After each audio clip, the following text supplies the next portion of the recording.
The person who watches news, I'm sure you've heard about the Global South. These are mainly countries in Asia, Africa, and the Latin American continent who have a lot of things in common basically. Maybe they have a shared colonial past, maybe they have a shared economic trajectory, and maybe common economic aspirations. And right now there is a scramble to engage with these countries and to court their support. But what does the Global South want for themselves? Who is charting their future? Let's try to answer these questions on this panel, and let me introduce the guests first. Arzu Rana Deuba is the Foreign Minister of Nepal. Welcome, ma'am. And Julia Ganter is the Program Director at Körber-Stiftung. Welcome to both of you to the Ideas Pod. Let me start with you, Minister. I know it's very tempting to look at the Global South as a unified political bloc. But the fact is, when you get down to it, some people say there are 70 countries in the Global South. Some people say there are 130 countries in the Global South. So with this lack of clarity, do you think the Global South is closer to being a concept than an active political player right now? Well, I think it is a concept for now, but I hope we get to become an active political player, especially in the current context where a lot of what we had taken for granted as, aid programs, loans, may be getting, they may be getting more squished. So we will have to come together, really define ourselves, and also define what it is that we really want in order to be able to even exist. I was in a panel before this, and for some of us now it's already an existential crisis. So it's no longer a romantic idea that we can spend time on. It has to become a real group of people who speak a common language. Julia, looking at it from the West, from Germany, for example, what do you think about the Global South? Is it a product of our times? Is it here to stay? Or is it just a passing fad? Yeah, first of all, thank you for having me. And I must say that what equips me to answer your question is that my institution, the Körber Foundation, is doing research with 3 fantastic think tanks in Brazil, South Africa, and India. And based on this research, we have reached out to many experts and policymakers in the past 2 years and have conducted some surveys on exactly these questions. And I would say that the Global South and the rise of the Global South is something that we are seeing for quite a while now. Nevertheless, I would say from a German perspective in that sense, it has come to our mental maps rather recently, but I think there's no doubt about the fact that it is here to stay. And I agree that it's a very diverse concept, of course. However, I would say that there are some common denominators that we can see in our research that unites different countries from the Global South. For example, joint challenges. We can see in our research that experts from India, Brazil, and South Africa, they're naming international trade as something that they really want to tackle and see as a challenge. So I think despite the fact that it is a concept, they have some joint actions that it is worth for being united as a Global South despite having the differences. When you look at the Global South in opposition to the West, for instance, what stands out is the sheer number of countries in it. And they're all big, they're all diverse, they have their own national interests. So how do you bring such a large number of countries together, make them sit at the table, and then speak in one voice? Where does that unity come from in the Global South? I think one of the key areas now for us is our concern with public debt. We have I was reading in the literature that the Global South has average of 60% GDP is now public debt. And added to that is the burden that is caused by climate, by incidents caused by climate change. So how do we pay the loan back is one big issue for us. And already, World Bank shows that we've paid back more than $1.3 trillion, money that we could have used for betterment of our people, for really advancing or responding to climate challenges.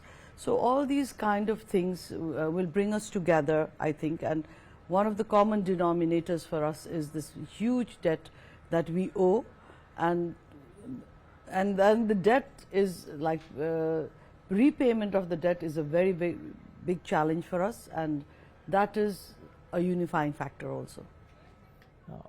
The rise of the Global South in many ways coincides with the decline of the Western order, or at least the erosion of the sort of dominance that they used to have. So if I were to ask you, hypothetically, what could the global south learn from the mistakes that were made by the global north or the Western countries as they went about shaping the world?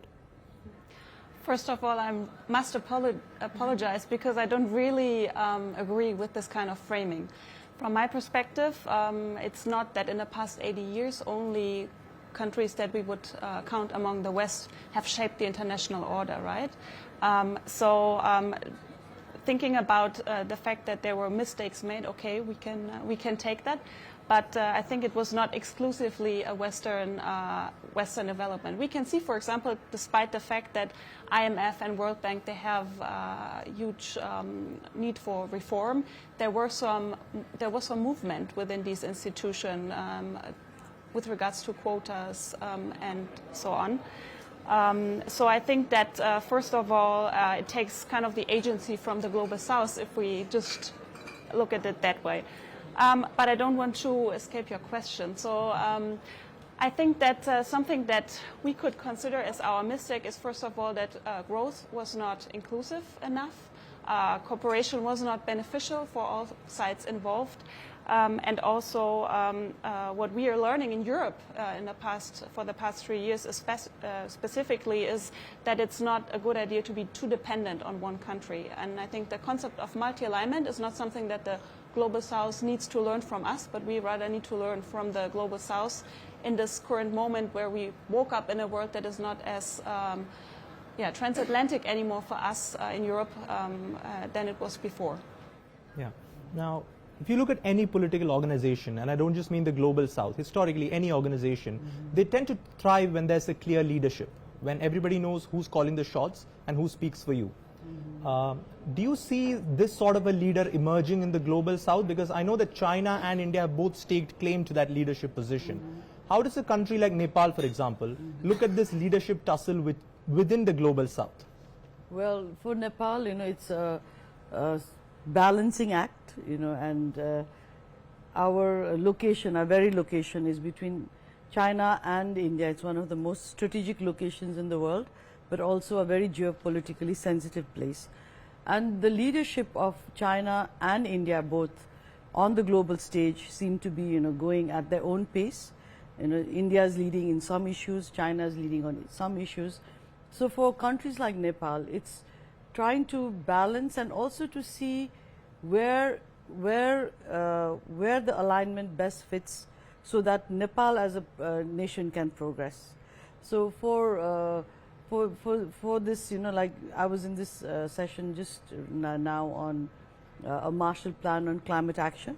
Maybe India has the capacity to convene these kind of huge forums and discuss all these issues in a very open way, in a very democratic way. So it would be opportune, moment for India to perhaps take on the mantle of something like this. And maybe China will do something else which may also benefit a lot of nations from the Global South. So I think it's not really, one nation for every issue. I think there will be leadership on different issues of different emerging big countries from the Global South. In the last couple of years, like I mentioned in the introduction, there is a scramble to court the Global South countries, so to say. We saw that at the G20 summit in New Delhi, where the African Union finally found a permanent place at the G20. What do you think has led to this acknowledgement by the rest of the world that, hey, this is a group that we need to engage with and that we need to keep on our side? What is that? Is it just economic power? What's happening? I think it's a championship from different countries.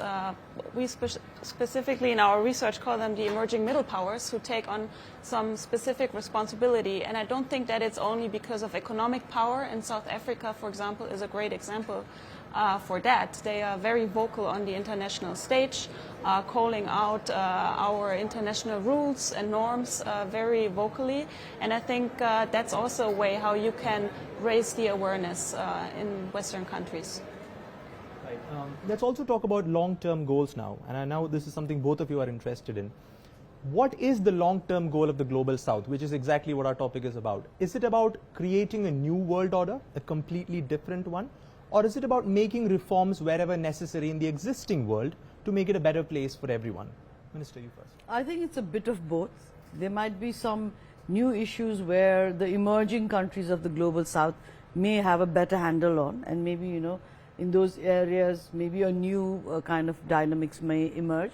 But there could be other issues like, you know, nuclear power, where maybe the global south just wants a seat at the table, like the Security Council.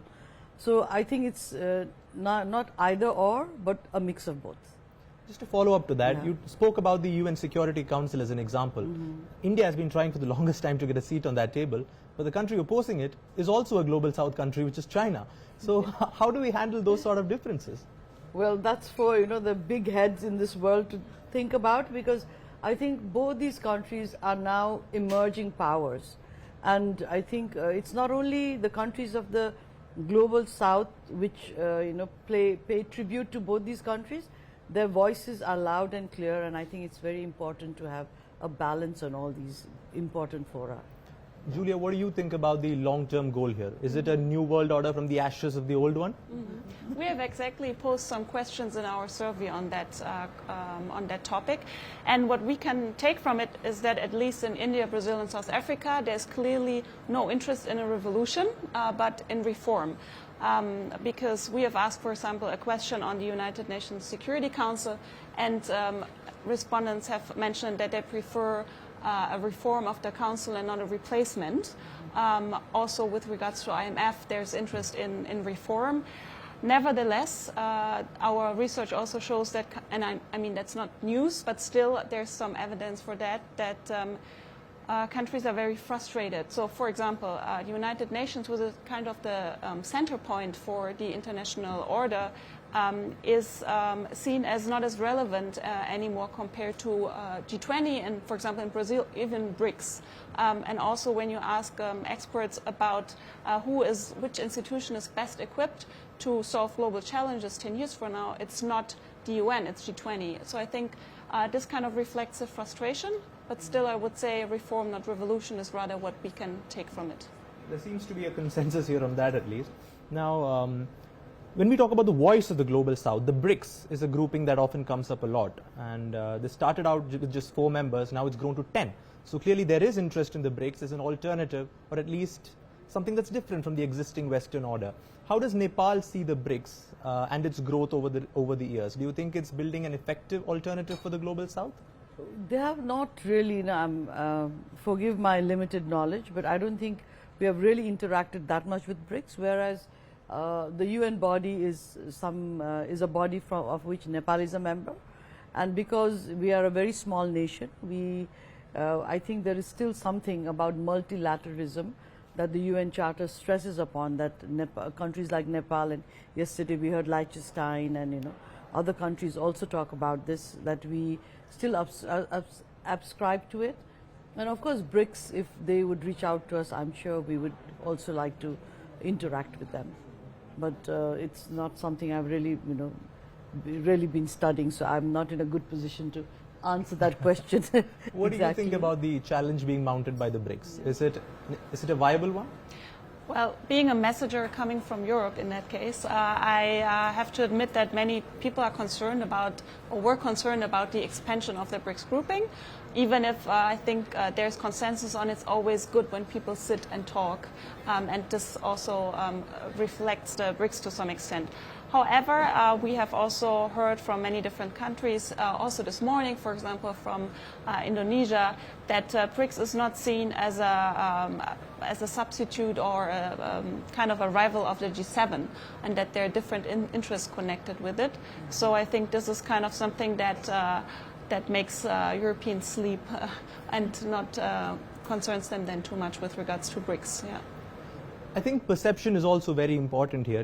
If I go back a couple of decades, a lot of countries in our part of the world, they were often seen as basket cases or problem countries to be handled by the rest of the world. Now you're seeing every country basically wanting to engage with the global south. When you engage with your colleagues, for example, from the rest of the world, do you see pushback against the global south agenda, or do you think they're more willing to listen to the global south concerns nowadays? I think they're more willing to listen, and I think it's a good place for the global south to be in. I think the importance, not only the importance, all the sacrifice and the contribution that the global south has made to say things like environmental conservation, to mitigation, to adaptation. All these things, plus the preservation of humanity as a whole. This is, and the old cultures from where you can learn a lot, is something that the Global South has kept very securely and at no extra cost to other people. I think the value of that is being learned and appreciated more. So I don't think there's a pushback. And the Global South's mission is essentially to reshape or change what's going on in the world right now. But there's one man in the United States who says, don't change anything, we like the way it's going, and that's Donald Trump. And he's engaging with the Global South countries in a very different way. He's using tariffs and sanctions. He wants to retain the existing order. Do you think Trumpism in general is going to affect this Global South movement? Well, I think it's going to affect how we, especially in Europe, are going to interact with countries from the Global South. Because, as I've mentioned in the beginning, the Global South has re-emerged on our mental map, I would say 3 years ago, specifically with the invasion of Ukraine. And I think that now with Donald Trump, we are even more aware that we are in sincere need of partners who are also interested in multilateralism, in reforming institutions, and not just like dropping out of all the institutions that were built, even if they are not they need reform, that's for sure, and there's agreement on that. But I think he's going to interfere in the way we interact, basically. Finally, just a word on climate change, which is clearly one of the biggest issues facing the Global South countries. And I believe Nepal is also making initiatives to ensure that all the countries come together and talk about this, talk about the financing that's required for climate change, and also more responsibility and accountability from the rest of the world on this issue. Yes, we are organizing something called the Sagarmatha Sambad.